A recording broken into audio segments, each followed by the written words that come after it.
Halo semuanya, selamat datang di channel Teaser dengan saya Muhammad Karir. Di video kali ini kita akan membahas requestan dari teman-teman semua, yaitu tentang perkrangsafan.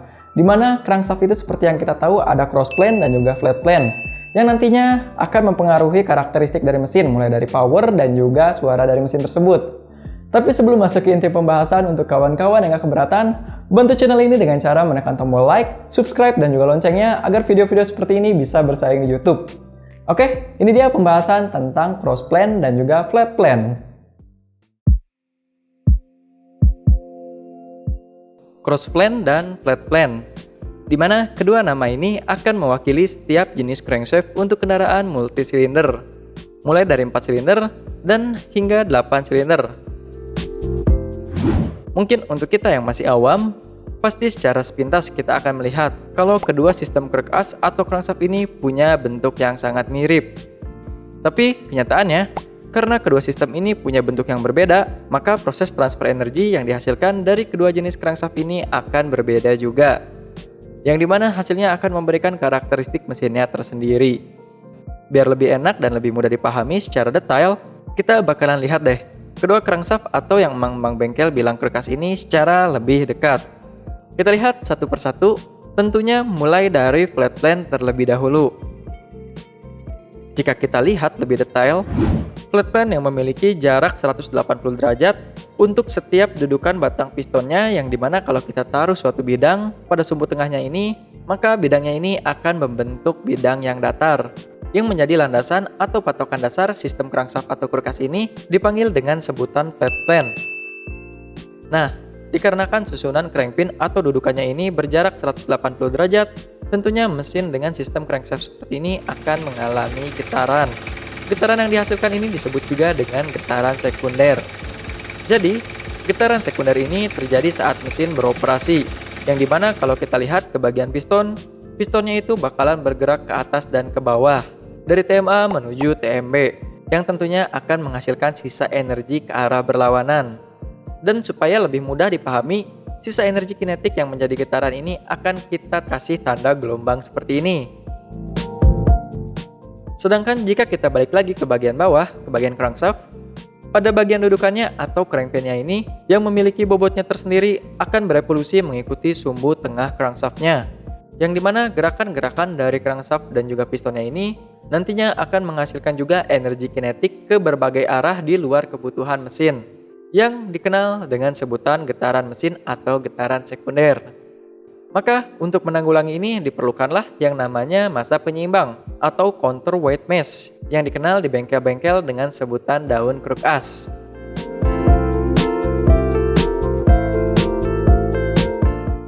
Dan selanjutnya kita lihat ke bagian cross plane. Pada cross plane, jarak antara dudukan batang atau crankpinnya ada di 90 derajat, yang mana jika kita beri sebuah bidang, maka bidang ini nantinya akan membentuk huruf X, yang menjadikan crankshaft jenis ini mendapatkan julukan cross plane.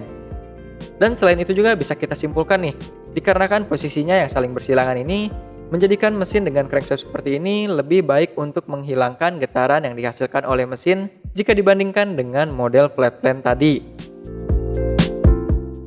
Tapi sayangnya tidak sesederhana itu juga. Posisi crankpin yang tidak seimbang di kedua ujungnya menjadikan mesin ini memerlukan massa penyeimbang juga, memerlukan counterweight mesh juga di bagian terluarnya, dengan tujuan untuk meningkatkan durabilitasnya dan mengurangi beban pada porosnya. Atau masalah ini juga bisa ditanggulangi dengan cara memperkuat poros dan juga bantalannya.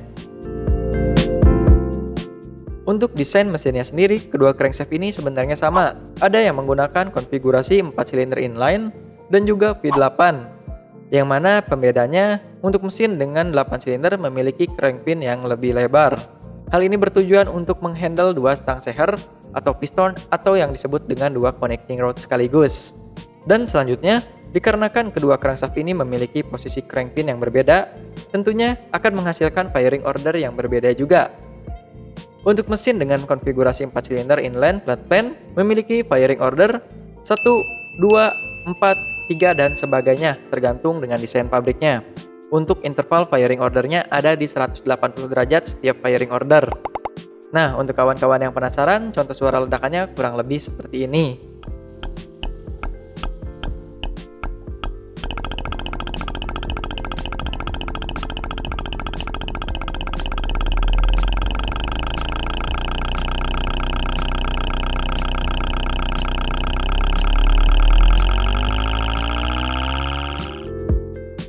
Sedangkan untuk di crossplane 4 silinder contohnya punya Yamaha R1 itu punya firing order yang irregular atau nggak umum, yaitu 1, 3, 2, 4 dengan interval firing ordernya yang sangat unik, yaitu 270 derajat, lalu harus berputar lagi sebanyak 180 derajat, 90 derajat, dan 180 derajat lagi.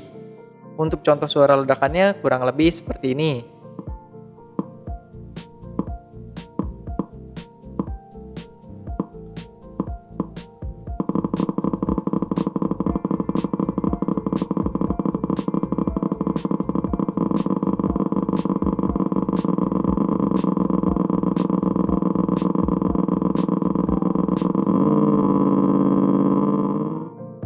Perbedaan ini tentunya menjadikan crossplane dan flatplane itu punya karakteristik suaranya tersendiri. Hal ini juga berlaku untuk mesin dengan 8 silindernya.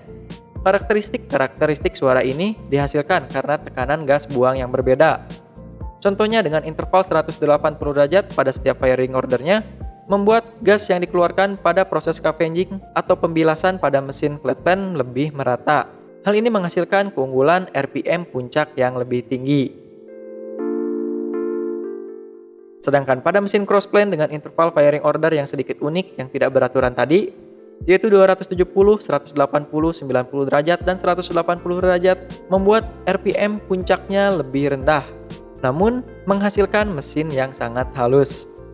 Dan karena kehalusannya inilah, menjadikan pembalap yang mengendarai motor Yamaha yang menggunakan konsep crossplane ini tanpa disadari akan memutar gas lebih dalam pada saat bermanuver, yang membuatnya lebih unggul di lintasan berbelok. Nah, selanjutnya bagaimana dengan firing order mesin V8 pada crossplane dan juga flatplane? Pada mesin V8 flatplane itu memiliki firing order 1, 5, 3, 7, 4, 8, 2, dan 6. Untuk teman-teman yang penasaran, contoh ledakannya kurang lebih seperti ini nih.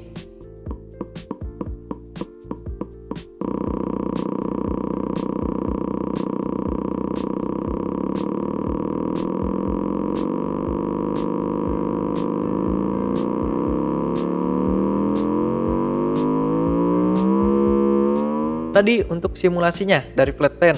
Terus gimana dengan suara realnya? Kurang lebih suara realnya seperti ini.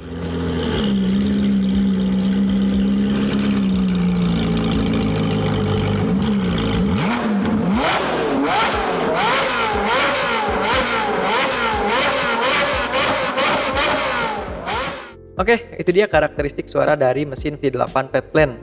Sedangkan pada mesin V8 crossplane punya firing order yang berbeda, yang nantinya akan menghasilkan karakteristik suaranya tersendiri. Untuk firing ordernya adalah 1, 8, 4, 3, 6, 5, 7, dan 2. Dan simulasi firing ordernya kurang lebih seperti ini.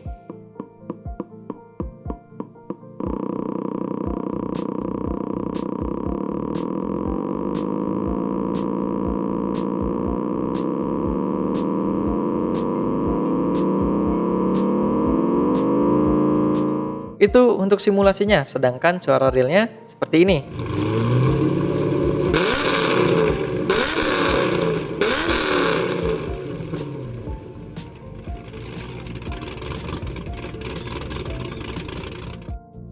Dari simulasi dan sampel firing order tadi, kita bisa mendengar kalau crossplane itu ledakannya lebih terdengar merata dan lebih sempurna pada mesin 8 silinder. Dan itu dia perbedaan tentang crossplane dan flatplane. Untuk kesimpulan yang bisa kita ambil, flatplane itu lebih unggul untuk urusan RPM puncak dikarenakan proses bilas atau scavengingnya yang lebih teratur. Sedangkan mesin crossplane itu punya keunggulan tarikan yang lebih baik dan juga getaran mesin yang lebih halus, yang menjadikan mesin ini lebih nyaman untuk dipakai bermanuver. Selain itu juga, crossplane dan juga flatplane V8 ini bisa menjadi ciri khas khusus untuk mesin-mesin muscle car dari kubu Amerika dan juga mesin-mesin dari kubu Eropa dengan flatplane-nya. Oke, kita rasa cukup untuk pembahasan yang bisa kita berikan di video kali ini. Kalau ada yang salah atau ingin bertanya, langsung aja tulis di kolom komentar di bawah, karena di sini kita juga masih sama-sama belajar. Terima kasih sudah menonton dan jangan lupa untuk bahagia.